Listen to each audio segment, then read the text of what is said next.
Good morning, everyone. Thank you for joining this wonderful panel I have with me here to discuss amyloid PET and early Alzheimer's disease, practical interpretation, quantification, and pitfalls. I know it's early for many of you, so this is when our European colleagues have a huge advantage on us. Please feel free, of course, and this is a laid-back session, to continue getting food. And I hear there's a smoothie bar, so partake of that for us. But let's please proceed with some of the housekeeping details. We'd like to thank the support of this independent educational grant from Lilly. And this is very key. Please do this. Get out your devices, your phone, scan in this QR code.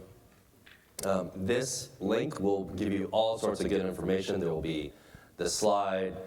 There's going to be the access. If you could fill out the questions initially as well to get some demographic information from the audience. And it will allow you to do some important audience response questions. In front of you, there's materials, educational materials, including a case workbook for Dr. Franceschi's wonderful cases. You can jot down any notes that you might want to do to remind you how to optimize your reading and interpretation when you get home. I didn't have much luck with the convention Wi-Fi yesterday, so we do have our own Wi-Fi network here, Medscape 2026 and Password Molecular, if you need to use that as well. So we give people just a few more seconds to go through the list of polling, questions from the QR code. So please just leave that on the whole time, because that will allow for the audience response questions to come in and everything. All right. So let's begin. I'm going to kick us off, and then again, joined by two wonderful faculty. Particularly want to thank Dr. Irina and Skylar-Scott. It's really so important that a nuclear medicine dedicated meeting that we get out of our own echo chamber and hear from our referring physicians and get all their expertise, because what we do now, particularly with the advent of therapies, is so multidisciplinary. So she's joining us from the Department of Neurology and Neurological Sciences from Stanford University. And directly next to me, Dr. Franceschi needs no introduction here at the Society of Nuclear Medicine. She's doing many other great talks here as well. She's an associate professor of radiology, specializing as the director of dementia imaging, molecular neuroimaging at the Donald and Barbara Zucker School of Medicine at Hofstra Northwell in New York. So my name is Phillip H, and I will be kicking us off with why amyloid PET interpretation is changing in early Alzheimer's disease. So let's kick this off with a poll. And everyone get to see the answer to this. What type of PET imaging do you use in your practice currently to evaluate dementia? So number one, FDG PET. Number two, amyloid PET. Or number three, FDG PET and amyloid PET. Good. Ease folks into the polling question here. We even have a tabulating video. I feel like I'm on Jeopardy. All right. Okay, very interesting. So 19% of this audience is using FDG PET. 42% is using amyloid PET, and almost the same percent, 39%, are using both FDG PET and amyloid PET. Excellent. So I think everyone knows that in the United States, and really across the globe, there are many countries who have this aging population. And the estimates are that by 2060, the number of people with Alzheimer's disease is going to increase dramatically. The numbers in 2020 were 6.1. It's going to more than double to approximately 14 million by 2060 if we don't do something to alter this curve. A long time ago, I was an internist, at the turn of the millennium. And this is really how I was taught to assess dementia. And it was very clinical and functional, and it's still very useful, of course. And of course, you start at preclinical AD and then march your way up to different degrees, going from MCI to mild, moderate, and severe dementia. And it really was in terms of symptoms interfering with your ADLs, your everyday activities. But of course, we've really altered the focus appropriately to biomarkers. All right. And this is the curve from the paper from Dr. Jack that showed very commonly, which shows the cascade that occurs with Alzheimer's disease. The first really important thing is the earliest biomarker to occur in time is amyloid. And amyloid will be positive even before the development of symptoms, sometimes by a decade or two more, which is then followed by tau, which tracks with symptoms better, and then finally you get neurodegeneration. Of course, we want to prevent neurodegeneration with new therapies if possible. So one of the ways to think about amyloid is it's the first biomarker to become abnormal, and it is necessary for Alzheimer's disease. You have to have the proteinopathy of amyloid, but not sufficient. Just because you have amyloid disease doesn't mean you're going to have symptoms, okay? There was an evolution to the new, more complex pathologic biomarker staging that was published recently in 2024, in which they divided the amyloid, tau, and neurodegeneration categories into further categories. But I want to focus us on the core 1 biomarker, where amyloid testing, including amyloid PET, reside. An abnormal core 1 biomarker result is sufficient to establish a diagnosis of Alzheimer's disease and to inform clinical decision-making throughout the disease continuum. So amyloid PET really holds this critical place in the biomarker system at the very top as the top-tier core 1 biomarker. All right, we have 3 FDA-approved amyloid PET tracers. They're all F18 labeled.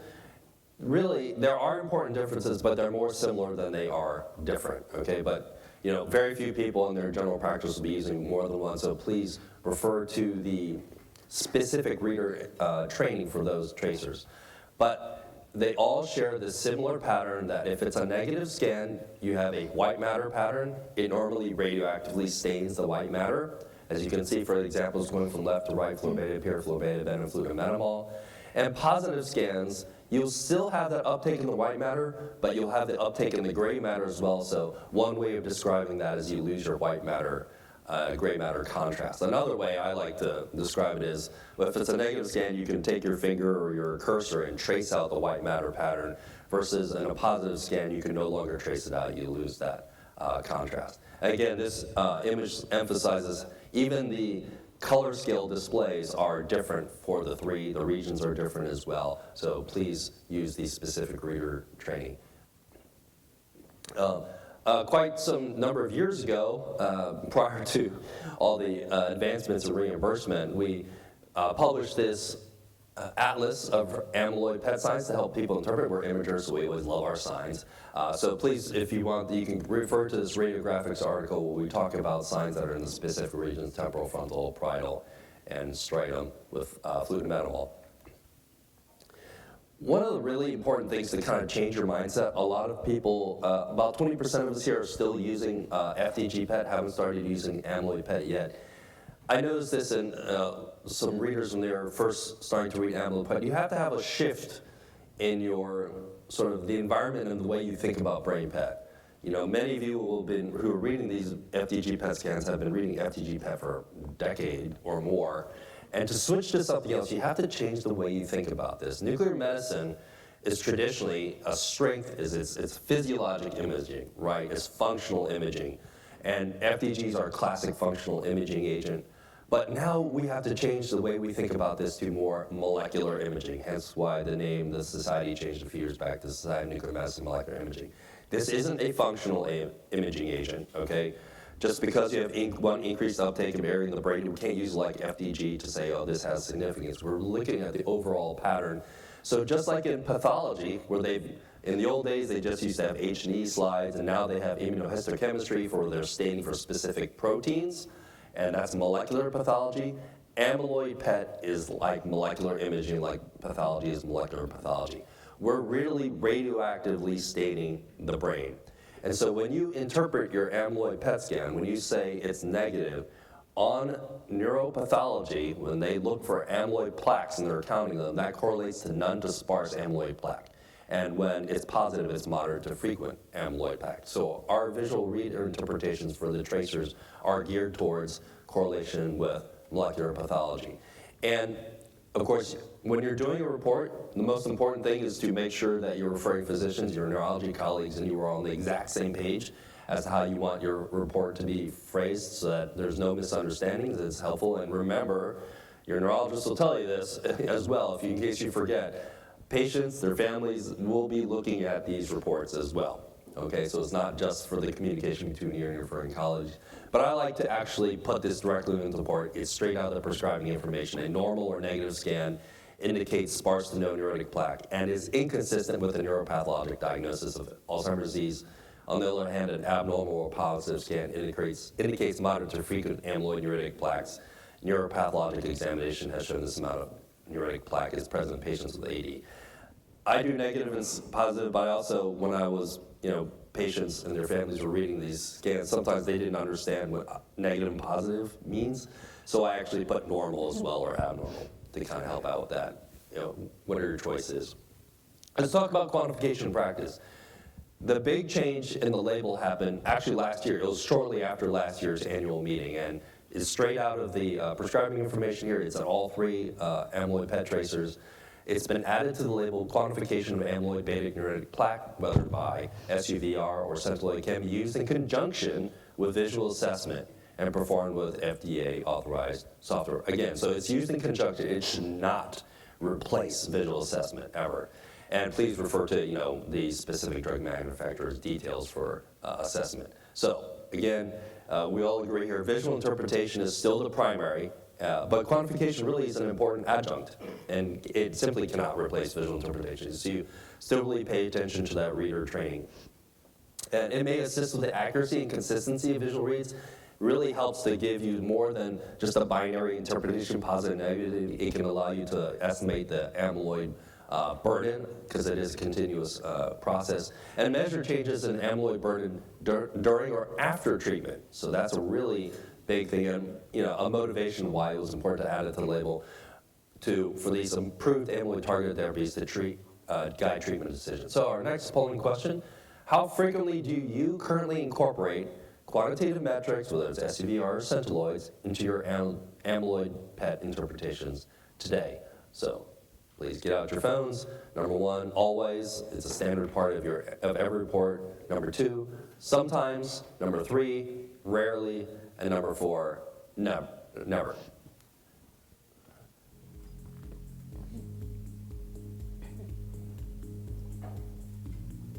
I feel the suspense.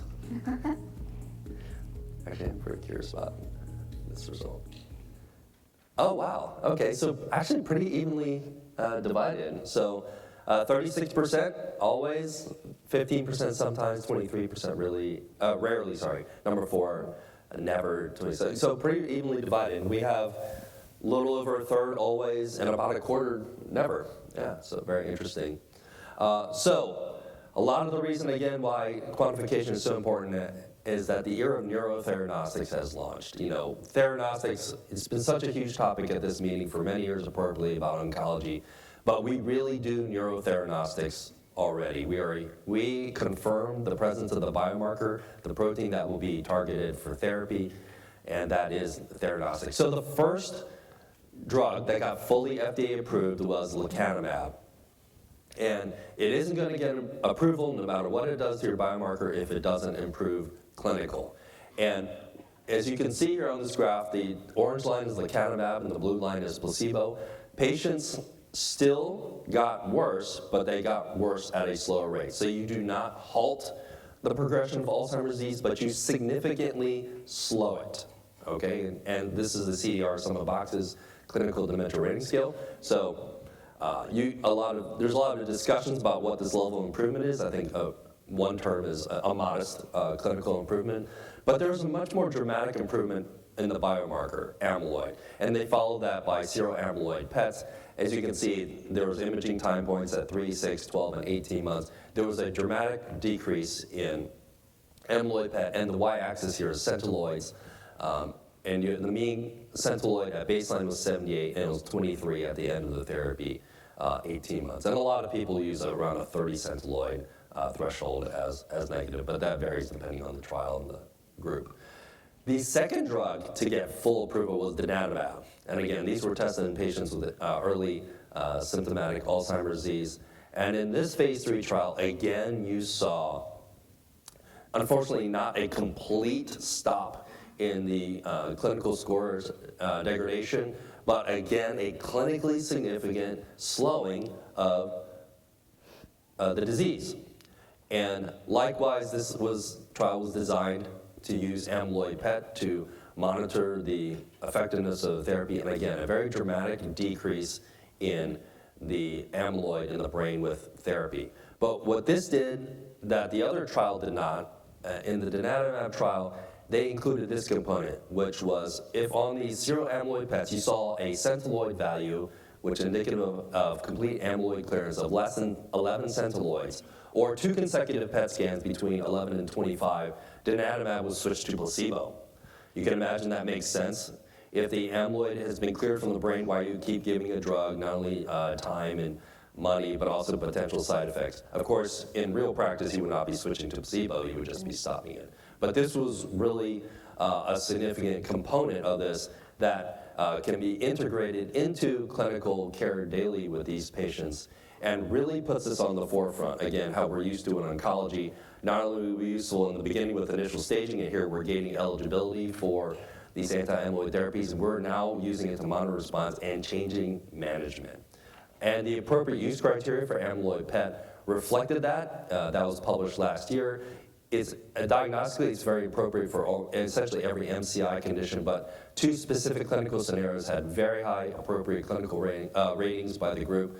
One, to determine eligibility for treatment with these amyloid targeting therapies, and next, to monitor response among patients who have received amyloid targeting therapy. The quantification process proceeds as such. You will take the amyloid PET scan, you'll normalize it to a standard spaces, typically MNI. You will apply these white and gray matter masks. So to this template, you'll define what are the white and gray matter regions. Your gray matter regions that are defined, you will place specific VOIs in multiple regions. You'll calculate the SVR, which is those cortical regions divided by your reference region, which is typically the cerebellum. And you will have SUVRs for specific regions, and then you can total them all up and average them for a global SUVR that can be then transformed into a centiloid. So a centiloid is a global SUVR value of the amyloid burden in the entire brain. And one of the keys about centiloids is that allows us to translate the 3 amyloid PET tracers to a single centiloid value. So it allows you to talk in a common language with the centiloid value no matter which amyloid PET tracer you use at your specific place. Now, everyone asks about thresholds, but different groups use different thresholds, but this is just one that's commonly used for you. And it's a little bit simpler. 10 or less is negative, 10 to 30 is an intermediate zone, and 30 or greater is generally considered positive. But as you get closer to these intermediate ranges of stuff, of course, your certainty does decrease. There's not sharp cutoffs, but that's at least one that's commonly used. And these are examples from the literature of typical negative and positive amyloid PET scans from the 3 tracers, including the top tracer there, which many of you in the audience may be familiar with, C11-PIB, carbon-11-PIB. So negative scans on the left, centiloids of 0, and centiloid of 50 scans on the right. So visually you can see as well the regional positivity. So the softwares, there's many FDA-approved ones, but just to make sure everyone knows, it's not completely reproducible. So in this one study, if you look on the very right figure, which used 2 FDA-approved, comparing 2 FDA-approved software where they analyzed the exact same brain scans, almost a quarter of the time there was a greater than 10 centiloid difference. Okay, so again, emphasizing not trying to batch quantification, all very useful. Your neurology colleagues will want it.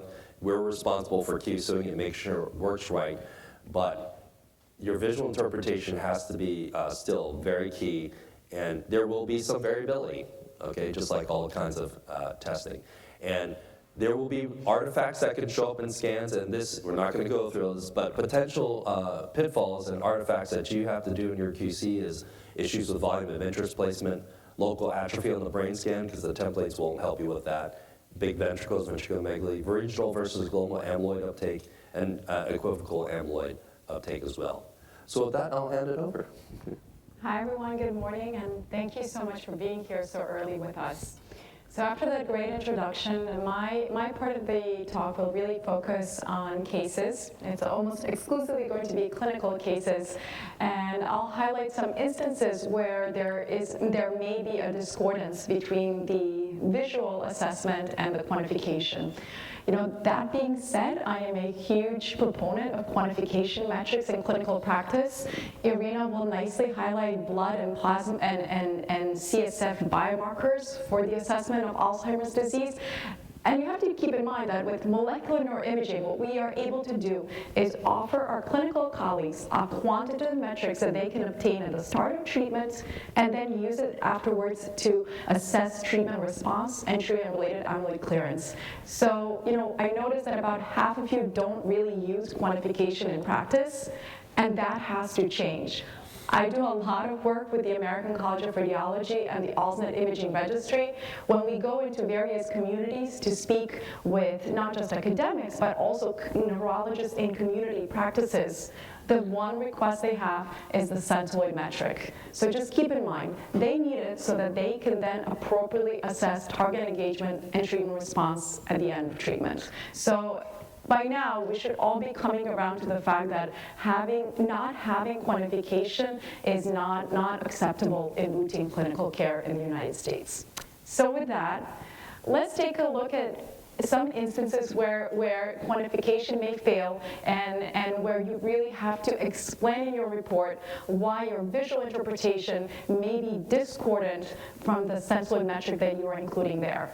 And some instances, these are nice examples that were provided to me a long time ago by Renald Bourgeois at UCSF, are cortical lesions such as large vascular territory infarcts that may lead to underestimation of amyloid burden. And then perhaps more interestingly are lesions in the cerebellum, such as in this example, you have a cerebellar infarct. And remember, the cerebellum is your reference region, and lesions there may lead to overestimation of amyloid burden. So I have two examples. This is actually my one example with a large vessel territory infarct. You can see that this patient has an infarct in her left MCA vascular territory. The reason we don't see these so often is because such high vascular burden and vascular lesions are typically an exclusionary criteria for therapy. So once a neurologist sees this on the MRI, in most instances, they will not send the patient for the amyloid PET scan since the patient is automatically precluded or excluded from therapy consideration. But in this case, the patient did have an amyloid PET. You can see that visually, the amyloid PET is indeed positive. These are transaxial views, 3mm cuts from the vertex to the skull base. And once we get to the quantification, you'll see that in this case, actually the centiloid is still elevated at 68. The global SUVR is elevated as well. But if you take a look at the regional SUVRs, and specifically also at the regional Z-scores, you will notice that some of the values, such as, for example, in this case, the left superior parietal lobule, that kind of are adjacent or corresponding to the area of infarct, are actually negative. So in this case, the MCA stroke was positioned, so it didn't affect the global quantification metrics, but this is one instance where the quantification may fail you. And I think I already answered my own question, but with that, which of the following descriptions best characterizes the primary molecular imaging abnormality demonstrated on this patient's brain PET scan? So your options are discordant result between visual and global quantification analyses, a visually negative amyloid PET scan, a visually positive amyloid PET scan with a left MCA vascular territory infarct and structure imaging, indicating that caution should be used when interpreting quantification results for this case, or a negative amyloid PET scan by quantification.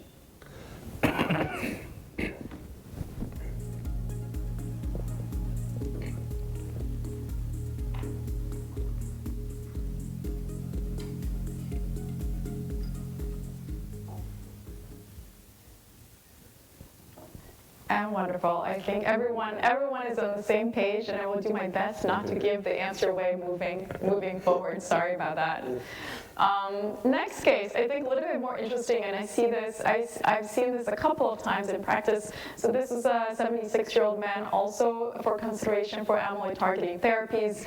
And in this case, the patient has an infarct in the left cerebellar hemisphere.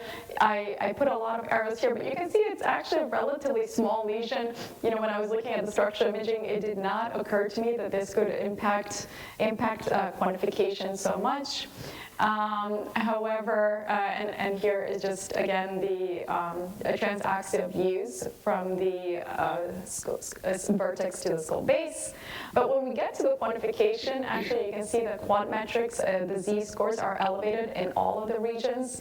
And then we have a centroid of 41, which I think everyone will agree here is elevated. So these cerebellar lesions, even when they look quite small on structural imaging, can really impact your quantification significantly. In these instances, I still typically include the centroid metric and some of the quantification values in the body of my report, but when I get to the impression, I do not include it in my impression, and I highlight why there is a discrepancy between what I'm describing visually and the quantification results. And we have our question again, and I think in the interest of time, we can move on from this question since we already discussed it, looking at the case. So with that, let's also think about atypical PET patterns and specifically instances where the uptake might be mostly outside of the target region. In my experience, the most common instance is patients that have occipital, so parieto-occipital, temporo-occipital dominant accumulation of amyloid. I see this once or twice a week, so I think it's quite common. And depending on the degree of uptake elsewhere, sometimes this can lead to negative quantification metrics. The other instance that is seen a little bit more rarely is patients that have dominant frontal lobe uptake. And again, when it falls outside of the regions of interest, it can lead to a negative quantification result despite a positive visual assessment. So I've prepared two cases for you. First one is a 76-year-old female under consideration for amyloid targeting therapy. I'll move along, but you can see that this patient definitely does have binding in the occipital cortex, so the tracer doesn't accumulate only in the white matter, but extends firmly into the gray matter of the occipital lobes. And in this case, actually, once we get to the quantification, the centroid was a negative 1.5. The global SUVRs and the regional SUVRs were all also within normal limits, and similarly for the z-scores. So this is a really important, I think, caveat of all of these atypical patterns or instances where there can be a discrepancy between the visual read and the quantification. This is, again, what I see most commonly, and you really have to keep an eye on that. In this instance, again, I typically do include the quantification values in the body of my report, but once I come to the impression, I highlight why there is a discrepancy and indicate that this, in fact, is a positive scan. I'll actually be interested to hear what Irina has to say, how they deal then with this in clinical practice, and if the patient goes on to therapy, how do they assess treatment-related clearance. So we can move on from the polling again, because I think these are tricky cases that really need to be discussed in real time, and go to our next example. So this was a 78-year-old female with memory loss, and in this case, this is one of those cases with dominant frontal accumulation. If you look at the grayscale image, especially on the far left, you can see that in the frontal lobes, the tracer binding does extend into the frontal cortices.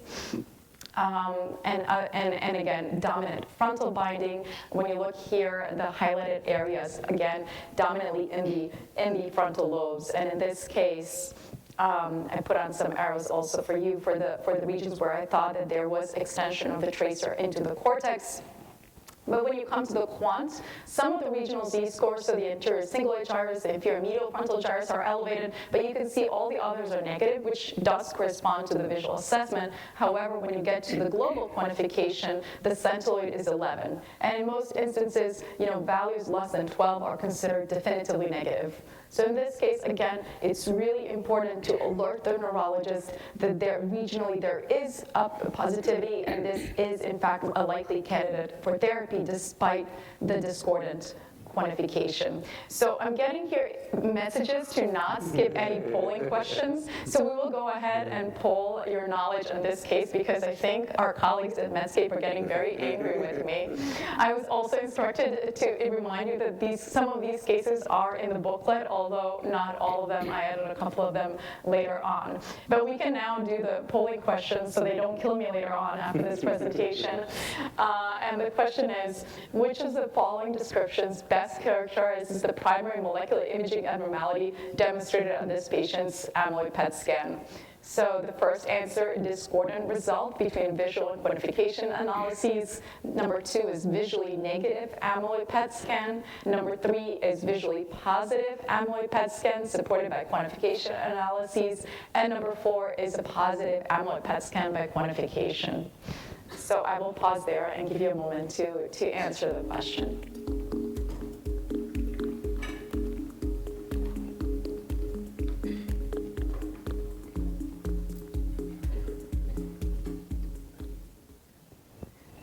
Fantastic. So as we discussed, this was a discordant result. Visually, the uptake in the frontal cortex was indicating that this was a positive amyloid PET scan, and the quantification, the global quantification results, and specifically the Centiloid metric were discordant. Excellent. So with that, the last part of my presentation, I think, is perhaps the most important in terms of a role that has not, at this point in time, is really driven by molecular imaging, and that is assessment of treatment-related amyloid clearance, or TRAC.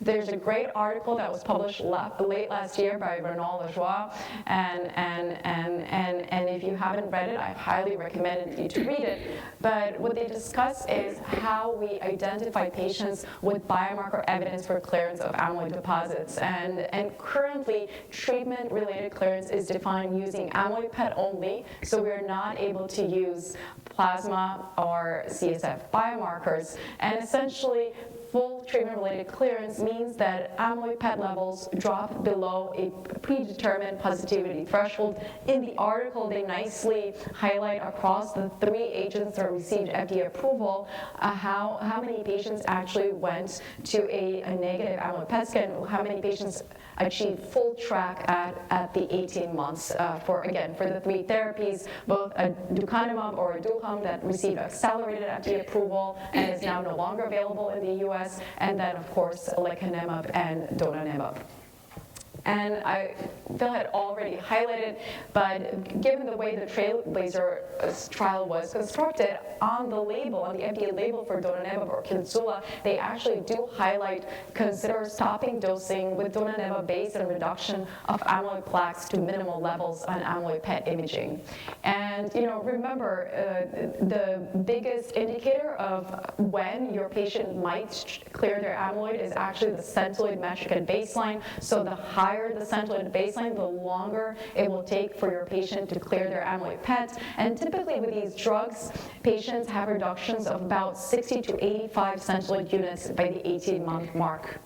Currently in the United States, there are no clinical guidelines specifying when a patient should come for a follow-up scan. Typically, this is centered at that 18-month mark that was used in clinical trials, but in practice, I've seen everything from 9 months to 24 months. The other question, and I think Irina will nicely be able to comment on that, is what happens next? So your patient comes, gets the amyloid PET, they've cleared their amyloid burden on the PET scan, and then what do? Do they really stop therapy? And the answer is in most instances not. The options are typically that either in the case of Leqembi, which is usually a bi-monthly infusion, they can go to more spaced out dosing of the therapy, they can go to a lower dose of therapy, or they can switch over to a subcutaneous formulation of Leqembi once their amyloid PET is cleared, almost like an Ozempic. I've been asked by some colleagues, friends, family members, anecdotally what to do, and in my mind, I would have thought that everyone would want to switch over to the subcutaneous formulation because they don't have that issue of driving to the infusion, sitting for the infusion, and all the logistics involved. But it actually turns out that most patients are insistent on continuing with the infusions. They actually like the social component of going to the infusion center, speaking with other patients with cognitive impairments, so people that are in the same position with themselves. And actually that subcutaneous formulation, at least for now, doesn't seem to be as popular in practice as we thought it might be. Although Eisai right now does have also that subcutaneous formulation under FDA review for starting treatment as well. So we'll see how the landscape changes over the next months and years. So with that, I just wanted to show you two cases. This was a 70-year-old man who achieved partial clearance. This is their baseline amyloid PET. The Centiloid value is 108, and the patient comes back around 18 months later. The Centiloid is 64, so this is someone who will continue dosing as they, most likely as they had up until now. And I guess we have the polling question, so let's take a look at it together. So the question is, which of the following descriptions best characterizes the patient findings on this patient's amyloid PET scan? So the first answer is a lack of treatment-related amyloid clearance. The second is partial track on the follow-up. The third answer is full track on the follow-up. And then the last answer is discordance between the visual and quantification analyses on the follow-up amyloid PET scan. So I'll pause there and give you a moment to respond.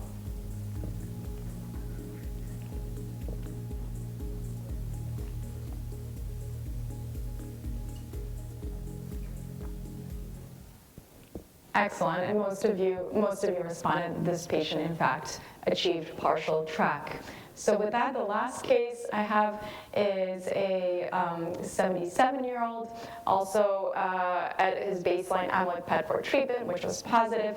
The Centiloid in this instance was 36. So most people at this point in time will treat if the Centiloid is over 30. Although in my clinical experience, I would say the mean Centiloid of patients who are starting treatment is centered somewhere between 80 and 100 Centiloid units. But again, above 30, most neurologists will consider starting treatment. This patient did start treatment. He came back around about 12 months later, and on the follow-up, his Centiloid value was now a negative 16. So we have our polling question, and again, the question is, what is the finding that we discussed on this patient's amyloid PET scans? And the options are lack of track on the follow-up scan, partial track, full track, or discordance between the visual and quantification analyses.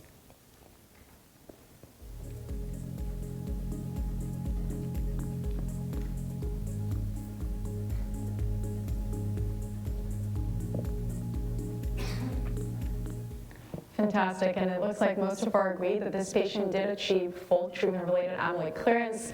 And again, I think these two last cases really highlight why quantification is so important in current clinical practice, with the caveat, as we saw through the earlier cases, that there are in fact some instances where quantification can fail you, and just putting down the Centiloid number into the report and moving on is not always sufficient. So when people say, amyloid PETs are so easy and anyone can do them, I mean, to a degree they are. Most will be very clearly negative or very clearly positive. But there are nuances, and especially now in this era of anti-amyloid immunotherapy, your mistakes really may alter someone's treatment and someone's chance for a longer independent daily living. When Phil was saying about the efficacy of these drugs, and I think Irina may have examples for her clinical practice, but typically about 30% of slowing of cognitive decline at 18 months, what it really means, it usually they say that it gives patients about 10 to 12 additional months of independent daily living. We all know that the drugs are most efficacious at very early stage disease. So what you say in that baseline amyloid PET really matters. And similarly, the patients are now starting to come very routinely for the follow-up amyloid PET scans, and you really need to be able to successfully assess the follow-up for treatment-related clearance and then specify that in your report, because that dictates, next steps in clinical care. And so with that, I will hand it over to Dr. Skylar-Scott, who will educate us a little bit on fluid biomarkers and specifically the blood-based biomarkers that are currently emerging in practice. Hi everyone, it is an absolute pleasure to be here today. I'm going to ask you all to put on your cognitive neurology hats for this section after two excellent intros, and some of you are thinking that this hat is different from my usual hat and a little more uncomfortable than my usual hat, but we're going to give it a try. So I think it's important to talk about the clinical context for your reads on these amyloid PET scans and how we're interpreting them in the context of other biomarkers, including blood-based biomarkers. And we'll also talk a little bit about evolving Alzheimer's disease diagnostic pathways using these biomarkers. So I want you all to meet Alice. She's a 74-year-old woman. She's had mild cognitive impairment for the last 2 years, and she has a MoCA score of 24 out of 30. And some of you will know our cutoff for a MoCA is typically around 26. We interpret it in a clinical context, but this would be a low score. In Alice's case, she has a positive blood-based biomarker. Her p-tau181 is elevated, but her amyloid PET scan is negative. And not only is the visual read negative, but we have the centiloid value is also low, so we have congruence there. And a little bit of clinical context, she does have some chronic kidney disease with a low GFR. So I don't want to offend the polling gods. We will do the polling question. So Alice has a positive plasma p-tau181, but a negative amyloid PET scan. And what could be an explanation here? Is it number one, the PET scan is a false negative, amyloid's present, but it's below detection threshold, representing early accumulation? Is it two, the blood-based biomarker is a false positive, elevated p-tau181 is not necessarily due to AD pathology, it could be related to the assay or renal clearance. Number three, biomarker timing difference, soluble tau rises before fibrillar amyloid. Or is it number four, context dependent, and any of the above explanations may apply. So I'll give you a moment to put in your answers. We should play the Jeopardy music here. Da, da, da, da.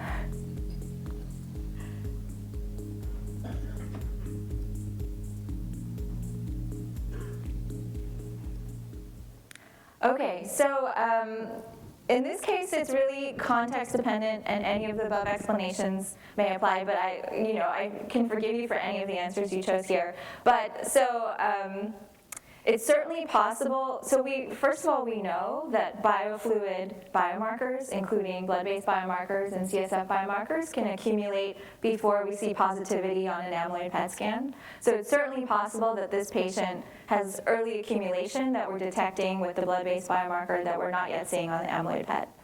It's also possible that this p-tau181 test is a false positive. And that's partly because p-tau181 is not our most accurate assay, which I'll talk about in a moment. But it could also be due to renal clearance issues, which I'll also mention. So it really depends on the situation, and you can investigate further wearing your clinician hat. So first of all, if a blood-based biomarker is not a ratio, so either p-tau217 in isolation or p-tau181 or A-beta42 in isolation, then it can be affected by renal function.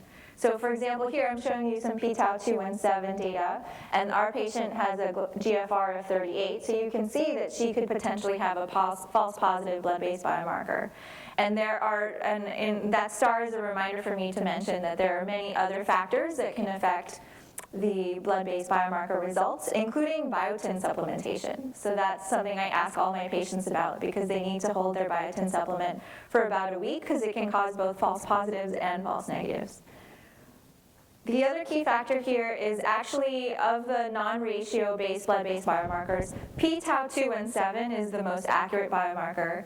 It has the highest area under the curve. Here I'm showing you three different cohorts where that was the case. And then amongst the ratio-based biomarkers, the most accurate is either the p-tau217 over A-beta42 ratio, or the percent p-tau17, which is phosphorylated p-tau217 over total tau 217, but a little caveat about the A-beta 42 ratio biomarker, which is we heard in December at our big Alzheimer's conference that there may be some issues with the accuracy of that assay for now because the A-beta 42 is sticking, we think, to the sides of the tube and so causing false values, and so they're looking into how to make that one more accurate. But so that one's a little bit on pause, but it'll come back, and then you either have the options to just do p-tau 217 or this ratio. But the key point is that which blood-based biomarker you check can really affect your accuracy. We talked about this a little bit, that if you have a positive blood-based marker, it could represent early stage amyloid accumulation. And it's not necessarily a false positive. It could represent this pre-PET window of amyloid pathology before fibrillar amyloid accumulates. And the comorbidities matter, as we said, and GFR below 45 can be a key confounder. And then assay platform thresholds can vary, and I'll talk a little bit about that as well, but that's important to consider.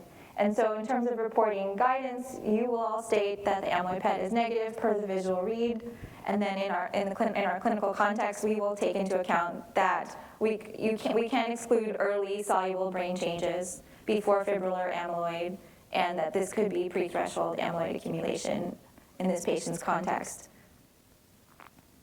Okay, so now I'd like you all to meet Luis. This is a 68-year-old gentleman, and he has some word-finding difficulties. He's forgetting where he put things.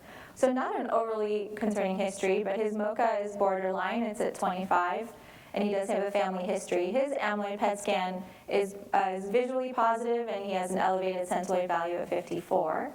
But his p-tau 217 is negative. And by the way, this is my reminder to just share that typically for blood-based biomarkers, we do have 2 cutoffs, which means you can get intermediate values, in which case an amyloid PET can be really essential for adjudicating those cases. Depending on the p-tau 217 platform, the thresholds can really vary, so it's really important to know what platform you're using or interpreting. Many of you will be on multidisciplinary boards where you're deciding whether or not to proceed with treatment for a patient, so that can come up in those conversations. So Luis's amyloid PET is positive, but his plasma p-tau 17 is negative, p-tau 217. So how would you manage this? Would you tell the patient, we don't know, we have no way of knowing the diagnosis at this point in time? Would you use a different plasma laboratory test, like a p-tau 181 or an A-beta 4240, before concluding discordance?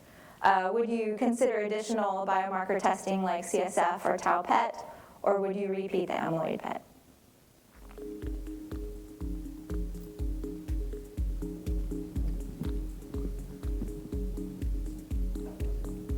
I'll just enjoy the music. All right, you got it right. Excellent, everyone. So this, you would consider additional biomarker testing in this case. So you would want to know this patient's tau status, and that can really help you determine whether AD pathology is driving this patient's clinical picture. And so you would either get spinal fluid testing or tau PET testing. Many centers don't have tau PET available, so they would use CSF in that situation. But one key point I want to make is that the accuracy of these biomarkers, even if it's the same biomarker, even if it's p-tau 217, can vary based on the assay type. So if you do see this kind of biomarker discordance, it's important to look up what platform is being used and what the accuracy of that platform is. The other thing I'll mention is that all of our blood-based biomarkers, including p-tau 217, correlate most with amyloid PET rather than tau PET.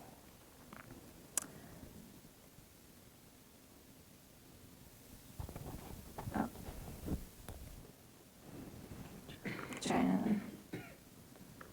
Sorry.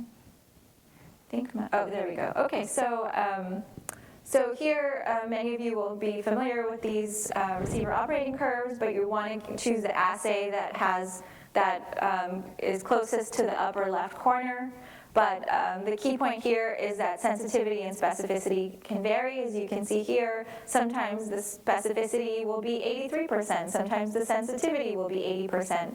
And with these blood-based biomarkers, what we really want to see is that both the sensitivity and specificity are a 90% or above.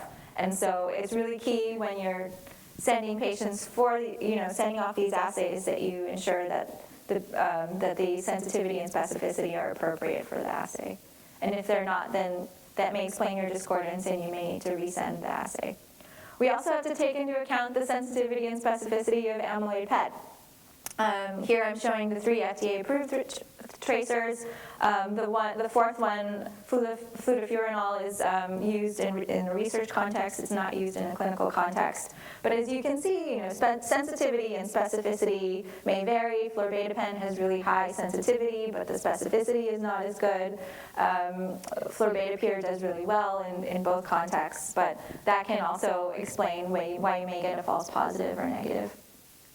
And so when you get this situation, when you get Luis's case, where you have a positive amyloid PET scan and a negative blood-based biomarker, you have to take into account that it could be a platform issue or an assay issue, in that it could be you're getting p-tau 181 when you should be getting 217. But a clearly positive PET scan carries high specificity for fibrillar amyloid. And so we shouldn't dismiss the imaging result, not that any of you would, based on a solely negative blood-based biomarker. But a key point, and many of you will know this, is that we're not interpreting this amyloid PET in isolation. Just because you have amyloid burden doesn't mean you have clinical Alzheimer's disease. The key point is, what is the clinical picture? What is driving these clinical symptoms? We have people who are cognitively unimpaired who have positive amyloid PET scans. We have people with other clinical syndromes like Lewy body dementia who have amyloid PET positivity. So we're not just seeing an amyloid PET and assuming this patient has Alzheimer's disease and needs treatment with anti-amyloid therapy. And so we've talked a little bit about this. The pre-analytic variability refers to these lab issues that we're starting to encounter with A-beta 42, and so you may sometimes in these contexts need to repeat with an alternate validated assay.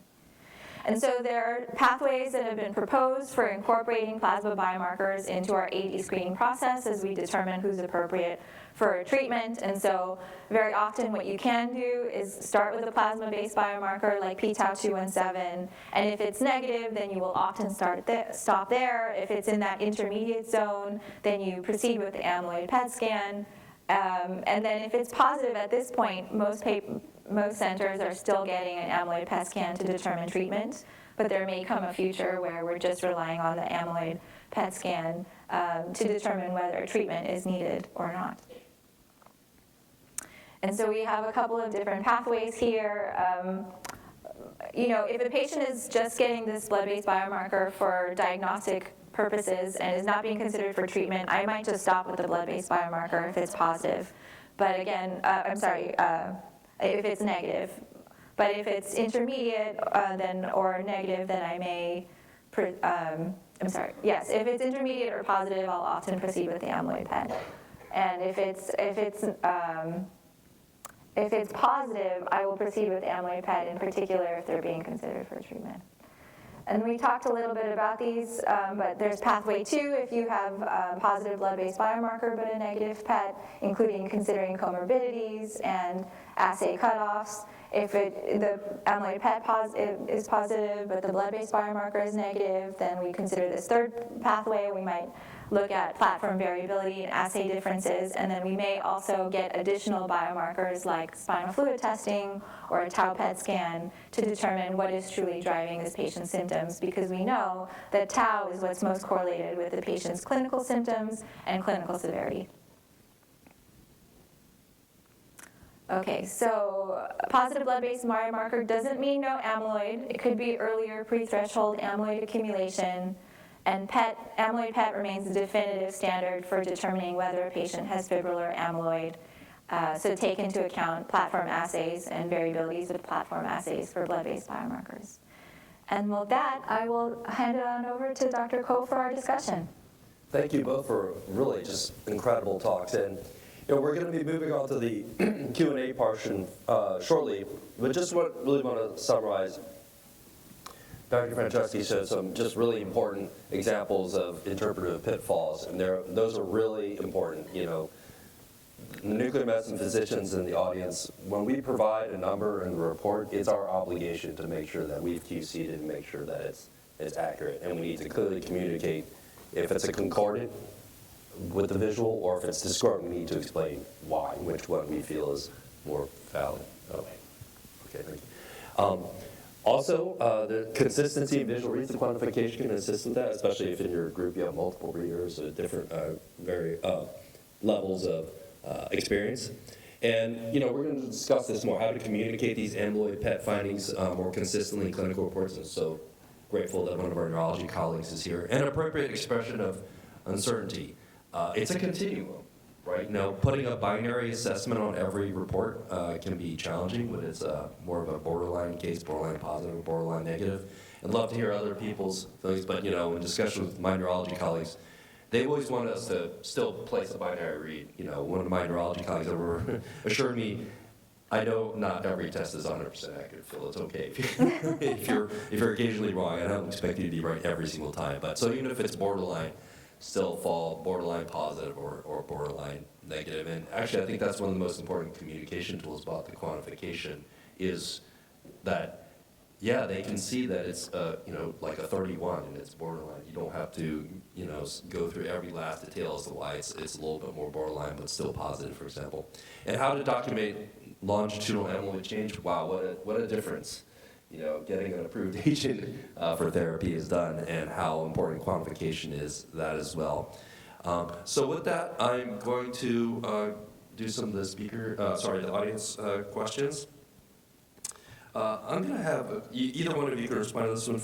This question: for interim studies performed on patients undergoing treatment, do you use quote-unquote lack of track, partial track, or full track terminology in reports? May Anna first, and please. And on the link that you get from the QR code, you can directly input your question. So we have no microphones in the audience, so if you want to ask a question, please put it into the app, and I will magically see it on this iPad.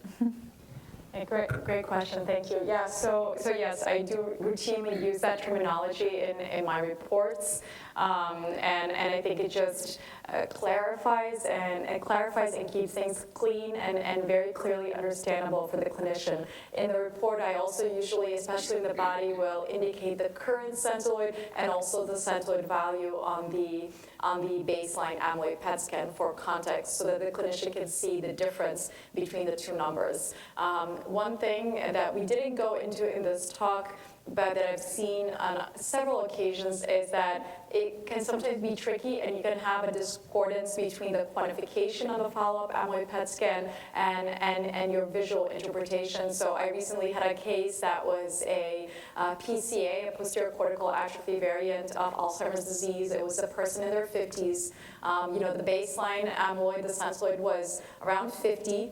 Visually, it was also, there was diffuse binding in the neocortex, most pronounced in the occipital regions, but despite that diffuse, and when they came back for their follow-up amyloid PET scan, the centiloid was 8, so technically they achieved full treatment-related amyloid clearance, but when I looked at that follow-up amyloid PET visually, the patient still had residual cortical binding in the occipital lobes, right greater than left. So in this instance, that follow-up amyloid PET scan was actually visually still positive. So maybe I'm making things a little bit more confusing, but also as a caveat that in terms of those potential discrepancy and the QC that needs to be done, you can sometimes also have trouble with the follow-up scans as well. So I just caution, and also at the same time, the quantification is incredibly important because it gives neurologists appropriate context and allows them to appropriately assess that patient, including consider, as Irina mentioned a couple of times, if perhaps another pathologic process is the primary driver of cognitive decline in that patient.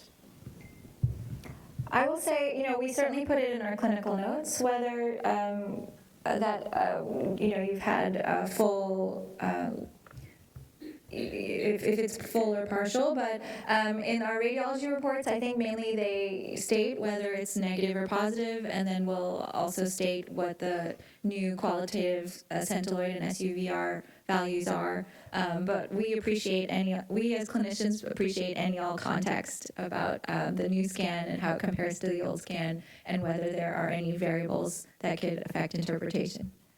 I will just add, similarly for tau PET, for those of us who are performing tau PET, even myself up until a couple of months ago, I was interpreting the scans as either positive or negative. And speaking with many neurologists and people in the field, they really do want us to, for example, use the tau PET to assess biological disease severity and provide a disease stage. So again, I think any context that allows the neurologist to appropriately assess and then treat the patient is quite helpful. And I just actually finally updated my tau templates yesterday afternoon to include the disease stages for each of the possibilities for a positive tau PET scan. Great. Another question from the audience. While theoretically the blood markers, p-tau 217, precedes abnormal amyloid PET findings, in practice, do we expect to see that in symptomatic patients with cognitive decline? Yes, I do see it in practice. I have patients who have positive blood-based biomarkers, including elevated levels of p-tau 217 and who have negative amyloid PET scans. But the vast majority of the time, the biomarkers are concordant, and that makes our life easier.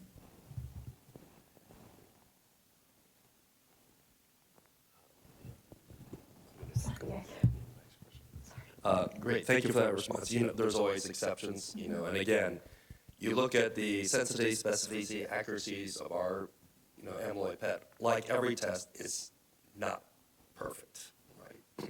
But highly accurate nonetheless. Another question: how would you recommend the clinician for a patient with MCI, negative visual amyloid PET, and centiloids of 11 to 30?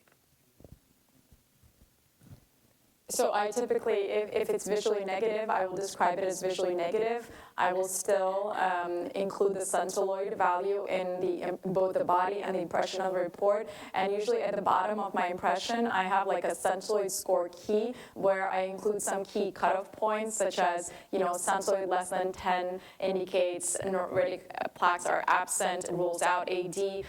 Centiloid score, greater than 20 indicates at least moderate amyloid plaque burden. Centiloid score greater than 30 indicates established amyloid beta pathology, so that the neurologist can also, in case it's not an expert cognitive behavioral neurologist such as Irina, if it's someone from the community, if it's a PCP, if it's a geriatrician, so that they can put that score into context. I will say that I have also moved away from really insisting to label every case as visually positive or negative, and I allow myself, the space to call some of the cases as equivocal, because that is just fact. Not all of them are clear-cut, and I think saying that to the clinician then allows them to either get a CSF or a blood-based biomarker or order a tau PET or an MDG or whatever makes the most sense in the clinical context of that patient. So, I agree with Phil. It's also important to kind of make a decision and go down either way, but not all cases are clear-cut, and for that small percentage, I think it makes more clinical sense to just give room to the neurologist to make the next best decision for that individual. So that would be a situation where we would either get additional biomarkers, or we would allow for tincture of time, and we would allow some time to pass, maybe 6 months, and get another amyloid PET scan and see whether we're seeing more amyloid positivity. But if I saw that read, I wouldn't treat that patient at that particular point in time. I would wait and then repeat and see if they have more amyloid in their brain that we want to clear with treatment. So we are at time, but I would like to give my fellow panelists, can you give us one departing, awesome, pithy thought? Well, I think, I've highlighted this in a couple of talks, but We've been scanning tau PET in the clinical setting for about 2 years now, and we've been getting reimbursed since January 2025. And usually when I brought up tau PET, it was met with curiosity or something that wasn't readily available. But finally, over the last 2 to 3 months at these different committees and different conference settings, people are finally starting to talk about tau PET as emerging in clinical practice. So in case you're not offering it yet at your institutions, I urge you, to look into it, to look into reimbursement from your local MACs. I can tell you that in the Northeast, NGS is reimbursing us for every single tau PET scan. And in terms of neurologists, many cognitive behavioral neurologists are now getting the amyloid PET, and if the amyloid PET is positive, go for the tau PET in order to stage disease severity, and then use that tau PET as a predictor of treatment response for that patient, just as was done in the donanemab trial. So I know this was an amyloid talk, there was a lot covered, but as you look towards the future, I really urge you to consider introducing tau PET into your local practices as well. I think the final point is that unfortunately no biomarker is a panacea. There's no perfect biomarker. There are nuances. You have to take into account the platform and the assay and the tracer and the clinical context. So that would be my take-home point. And no, just, we're reporting centiloid thresholds in some papers of 24.1. We just have to be really realistic, okay? When you get a centiloid output or SVR output, they don't give you error bars in the report, but there are error bars, okay? So something's at 11, you can run it through a different pipeline and it could be at 9 and all. It's not magic. There's no sharp cutoff. And just to reemphasize, however you do your reporting, please discuss with your neurology colleagues so that there's no miscommunications, including what they're going to say to the patients and their families. It will really facilitate it rather than cause any further confusion. So thank you very much again for being here on this early morning, and enjoy the rest of the meeting today. Thank you.